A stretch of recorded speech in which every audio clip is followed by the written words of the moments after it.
Today's video. Today is Saturday, November 10th, 2023, and today we are going to be talking about the 2024 presidential election and why the issue of abortion could be the reason why Republicans lose a tremendous amount of seats in the upcoming presidential, whether that comes down to House seats, potentially Senate seats, and of course, the very, very big presidential election that is expected to be a rematch between former President Donald Trump and incumbent President Joe Biden. Now, the 2023 election results revealed a lot about the issue of abortion on a very, very interesting level. It was not a midterm election year. These were off-year elections, and they were ones that were held in primarily red states: Ohio, Kentucky, Mississippi, and Pennsylvania, which is a swing state. And the reason why that's important is because these states, based off how they voted in the last presidential election, should have been easily victories for the GOP. Ohio had a question about the issue of abortion on the ballot. Republicans, based on the governor's race was going on there as well, which in all cases should be a Republican hold. You take a look at it and you find that it very much was not. I don't know why it's not showing up on the screen, but in the state of Kentucky, Democrats were able to win.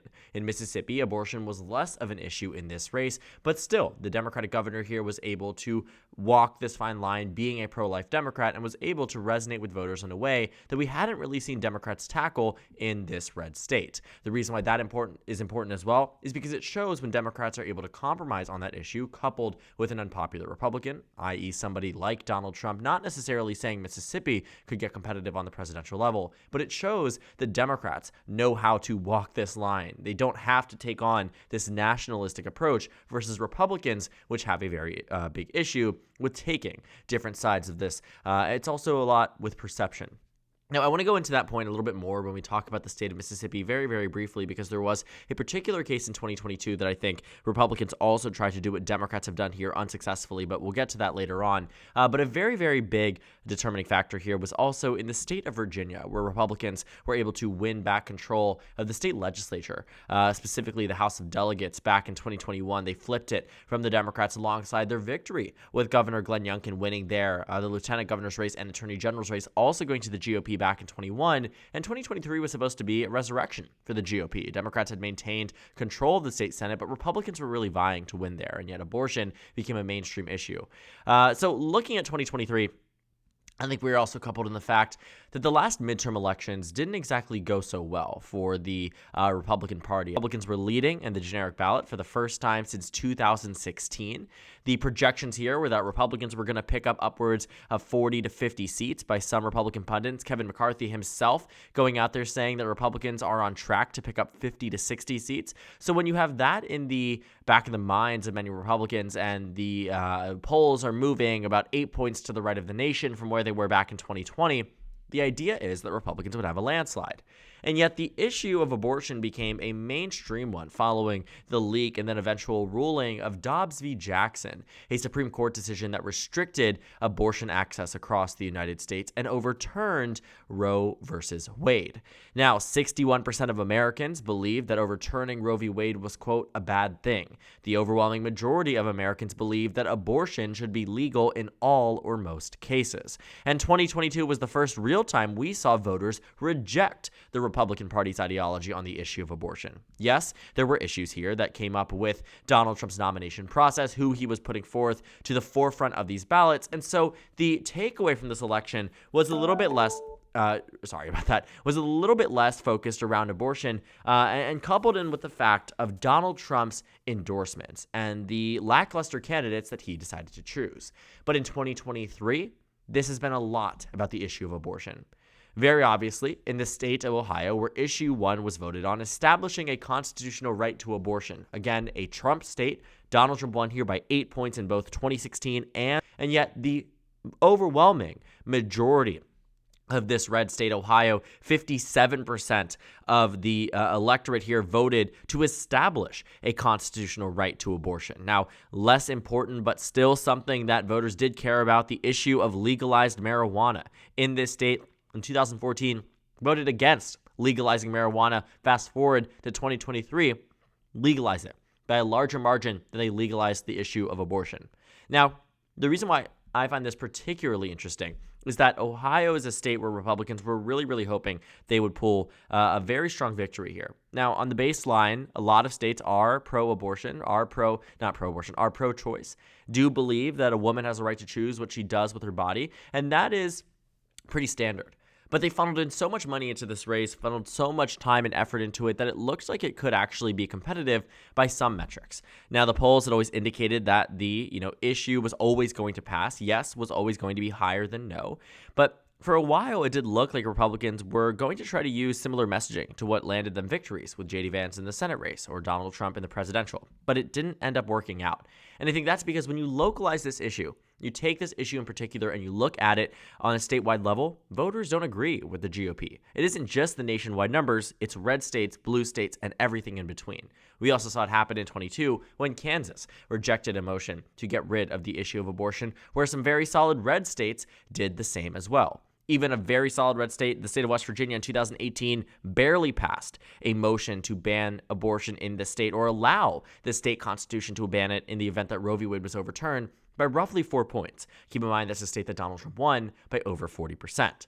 But the issue of abortion doesn't just extend to Ohio. I talked about the state of Kentucky for a reason. Rape and incest in this case. His opponent, the Attorney General Daniel Cameron, came out publicly previously and said that he was not in support of any type of legalized abortion, not in support of any type of exceptions that was used against him. He then walked it back and said that he had differing opinions from what was taken in or out of context, but it was clear here that Democrats were leaning heavily into this issue. You know what happened? Well, Andy Beshear ended up winning. In the state of Pennsylvania, there was an open and contested Supreme Court race, a Republican-held Supreme Court seat in which a partisan race was held. Democrats ran against Republicans, and Democrats pulled out ahead. Why? Because the issue of abortion was being held before the Pennsylvania Supreme Court about whether or not abortion could be legal in the state of Pennsylvania as determined by their constitution. That was an issue that became a very prevalent one in the Supreme Court election, and Democrats won across the state by 6 percentage points in an off-year race with over 3 million votes cast. It's very fascinating to see the amount of enthusiasm, turnout, and engagement behind Democratic politics in these states because that was a determining factor. Abortion was a determining factor in a lot of these states. Now, I'm going to briefly talk about the state of Mississippi because I think it shows that Democrats nationally very much are pro-choice. You see it with Joe Biden, Kamala Harris, Nancy Pelosi. Democrats are unified on the national front with the exception of Brandon Presley in the state of Mississippi, who publicly said that he was pro-life. Now, you would expect that in any other state, maybe a blue state, right, Maryland, my home state, that this would be a no-go. And you're right, it would be a no-go. But the Democratic voters in Mississippi weren't voting on the issue of abortion. This is a state that had already banned abortion, and that probably wasn't going to change regardless of who the governor was. And you also didn't see as many reactionary votes from Democrats against a pro-life Democrat. You might find that to be the case with the Republicans, right? If Tate Reeves was pro-choice, you would find that a lot of Republicans would have argued that they wouldn't turn out for this type of candidate. We even saw it in Colorado in 2022 when Joe O'Dea ran against Michael Bennet in the Senate race there. He publicly brandished himself as a pro-choice Republican, saying, I agree with Republicans on a lot of these issues, except for the issue of abortion. And many Republicans were saying, okay, he's doing this right. He's the one Republican who knows how to tackle this issue. And you know what happens? Well, voters don't reward that because they see on the national level that the Democratic or the Republican Party is overwhelmingly anti-abortion. But in this case, in the Democratic side of politics here, voters weren't voting against Brandon Presley or not engaged or enthused to turn out for him because of his stance on abortion. They were unified behind him because they knew what it took to win in this state. I don't think Republicans have gotten too far into that, concept of electability because otherwise they would have nominated better candidates in 22 and honestly recognized that positions like those are not to be ostracized or attacked. Even Donald Trump went out against Joe O'Dea for being pro-choice. You saw many Republicans go against him as well, saying that this was the wrong choice. You're never going to win without standing up for modern-day conservative principles. Well, guess what? The majority of the nation doesn't agree with those, quote, modern-day conservative principles. So it's really interesting to see how the dynamic has turned from, Republicans not being able to message on this. Now Democrats are able to do it very effectively. And now that seems to be what's going into 2024, and Republicans have less than a year to figure this out. I already showed you it should be legal in all or most cases, and that isn't going to change between now and 2024. You see that Democrats are on the right side of this issue, Republicans are not, and that's a problem. And it's a problem especially when Donald Trump goes out on conservative media and talk shows and goes out and says that I take credit for getting rid of Roe v. Wade. I'm the reason why abortion is now illegal in a lot of these states, praising laws that have been put into place, going after the one in Florida, but then praising the ones in other red states. It's a problem for the GOP because now that Donald Trump is going to be back on the ballot, the same issues will be raised. He's pro-life, Joe Biden isn't. He would sign a national abortion ban and Joe Biden would not. And I'm not here to say that abortion will be the only issue for voters in 2024. But it certainly was a very important one, not only in 2022, but now we see even in an off-year race where Republicans should have been able to capitalize on the fact that President Biden has a 38% approval rating. In the eyes of the American public, the economy is a disaster. In the eyes of the American public, immigration is a disaster. Everything that could be going wrong in terms of optics for the Democratic Party is except this particular issue. And it seems to weigh above all else. It did in 22. It did in 23. And less than a year out from 24, Republicans have no indication, no seeming idea that they will change how they talk about this. You see people like Nikki Haley praised by the left and the center for how she talks about the issue of abortion, yet she gets ostracized by the right.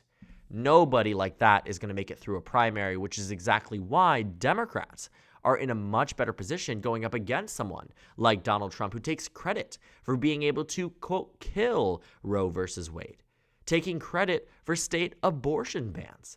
He is the one who is perpetrating and is the reason why Republicans are doing so poorly on this issue. He dictates the national GOP narrative, which ends up being a very unpopular one.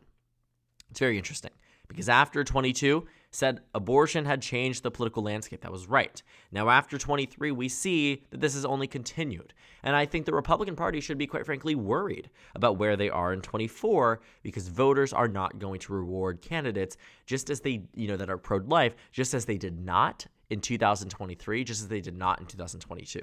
I'm interested to see, though, how Donald Trump does try to balance this, because right now he's doing very well. The consistency in his leads in a number of statewide polls and national polls is a very good thing for the Republican frontrunner.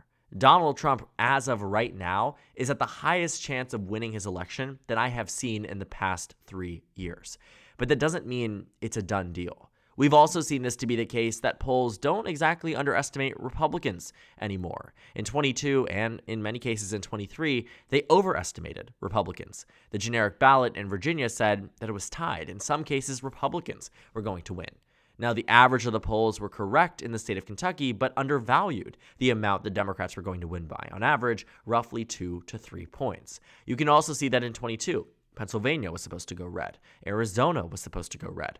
Georgia was supposed to go red, and yet Democrats outperformed. There seems to be this issue here where polls are indicating Republicans are going to do and will do a lot better than they actually end up performing, than they actually end up seeing on election night. That's a problem for the GOP. But seeing Donald Trump at this point, I do see a pathway in which it gets worse, right? As the Biden campaign ramps up the re-election strategy, they've just now started deploying national ads, going on the offense, started to host a lot of fundraisers, getting their ballot out in South Carolina. We are seeing the Biden campaign pick up pace. Donald Trump has been in this race for just about a year now, announced November 14th, 2022. We're heading up there as we get closer to that date. And that's a good thing for the Democratic Party. It means that Biden is ready to fight back, but also now, the issue of abortion will become mainstream again. Donald Trump's statements to the press, in rallies, whatever it might be about abortion are going to be brought back up. They're going to be a new vote. They're going to be a new type of thing that candidates, that voters have to worry about because this is the first presidential election where abortion now is no longer protected by Roe v. Wade. The first presidential election since 1972 where abortion is not protected by a Supreme Court precedent. That's crazy to think about. It's also good news for Democrats because it means despite Donald Trump's lead right now, it's crackable because Republicans should have had a very solid victory in 2023 and 2022 if abortion wasn't as important to American voters as it is. But as we see, it is an extremely consequential issue, one that Republicans have yet to figure out how to effectively strategize and message on. So thank you guys so much for watching this video. Make sure to comment down suggestions below. Subscribe on the left if you haven't already, and check out the Instagram and Twitter. At the bottom left of the screen, there's also a Discord server for you to go ahead and join. On the screen, there's a video you can watch and then a playlist for my 2024 presidential election analysis videos. Again, thank you guys so much for watching, and I will see you all tomorrow.